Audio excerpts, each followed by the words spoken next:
The migrant protection protocols, or also called the Remain in Mexico policy, oddly named that because they don't protect the migrant. These individuals that have already established sponsors or have family members on the U.S. side, they're no longer able to go to their sponsors' homes to await their immigration proceedings. They're immediately sent back to Mexico. So when they go back, they're basically homeless. Upwards to 500 people live outdoors in tents in a plaza, just a park area with benches, eat from food that humanitarian orgs donated. My name is Gabriela Zavala. I'm the founder of an organization called Asylum Seeker Network of Support. What we do is we go to the border and go through the camps. A lot of times we are looking for people that we've already identified that need certain help. They have to deal with obtaining basic day-to-day needs like food and shelter. Despite all that, they also have to deal with the element of being targets of organized crime. A lot of the people are in danger because organized crime will kidnap the migrant. A young man was 23 years old. He had a little girl. They were from Honduras, and the gentleman's wife, the little girl's mother, was killed in their country.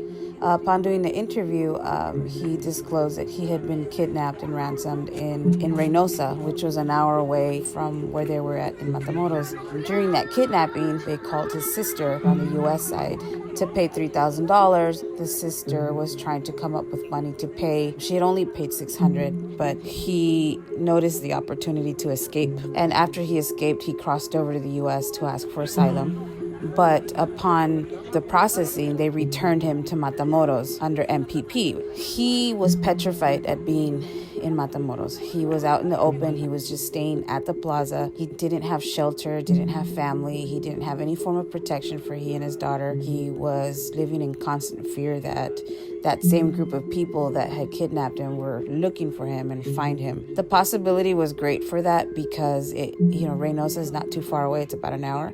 It's not so difficult to dispatch people and to find him. And upon talking to Congressman Filemon Vela's office, the representative for our district, I had the conversation about this young gentleman, and they immediately took interest in protecting them. So their office contacted the CBP Port of Entry, and they told them about the situation, and the port of director also agreed that they were in danger. During a 3-day process, they were able to verify his story, and he was able to be paroled in the U.S. So he got removed from the migrant protection protocols, and so he's now with his sponsors in the U.S., and so they're away from danger. We advocate for their safety and protection because if there's not people like us or like the volunteer attorneys, their survivability would be very much lower. A lot of times we are the liaisons between Matamoros and Mexico to the resources in the U.S. It's unfortunate that they're over there and that our own U.S. government has sent them back to such an unsafe place. People have already suffered many months on the trip from Central America to Mexico, many months in Matamoros or at the ports of entry to cross over to seek asylum. Then they're held in U.S. detention centers where they're mistreated. They are treated as subhuman. And then instead of the story turning into the nightmare's over and I've made it, and now I'm going to go with my family members who have a home, a loving environment, and perhaps a way to heal from all that trauma, now turns into now you're going back